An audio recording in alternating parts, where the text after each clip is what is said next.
Hi, today we're going to go over the UC600 and the power supply and how to wire up a space pressure transducer. So right here, as you can see, we have the XF-MR transformer that would power up our UC600. Right next to that, we have the output for our 24 volts that would actually power up end devices like actuators or anything that would need 24 volt power supply for it. Over here, we have our 24 volts DC output. So this supplies 24 volts DC to our end devices, which we're going to utilize for our space pressure transducer for our loop power. Down here, we have our input. These commons are all tied together. So up here and below, if you ever see this little ground here, all these grounds are tied together in our controller. So for the purpose of our space pressure transducer, we're using UI7, and this is where our input's going to get wired to right here. So now that we went over the power supply for the UC600, I want to go over the space pressure transducer dip switches here. So since we're using space pressure, we want to use bidirectional. So that means we can go negative and positive is what we're looking for with space pressure, because that's what it does. So for our reference right here, we don't want to go to negative 1.25. That's maybe a little too high for space pressure. So we're going to utilize the negative 0.625 to plus 0.625. And as you can see, this is the S1 dip switch that we're trying to use.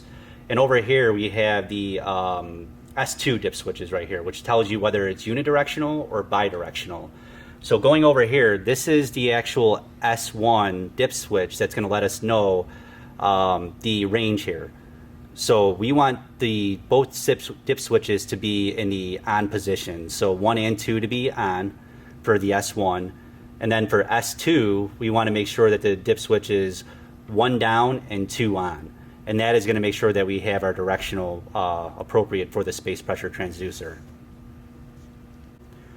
As you can see on our space pressure transducer here, that the dip switches are incorrect.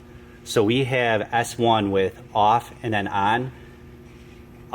We want to make sure that these are both on. So we're going to go here.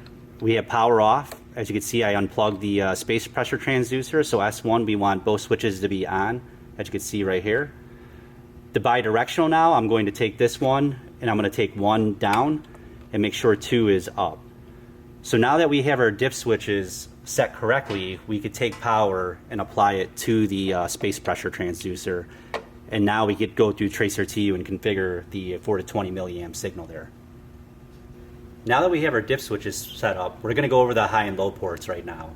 So the low port is always going to be your outside air referencer. So this is going to be somewhere in the outside air on a roof or somewhere on a building there.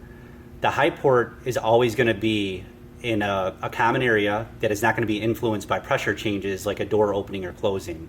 So just always remember, low goes outside air, and then high goes to your common space inside the area there. Now that we went over the high and low ports and the dip switches, we're going to finish this by going over the wiring to the UC600 here.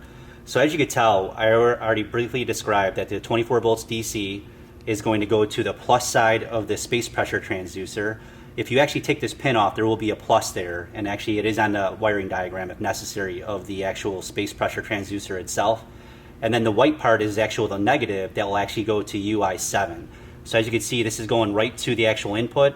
So the 24 volts DC is going to power up the actual pressure transducer, and then the input is going to go to UI7. And that is how loop power for a 4 to 20 milliamp signal works.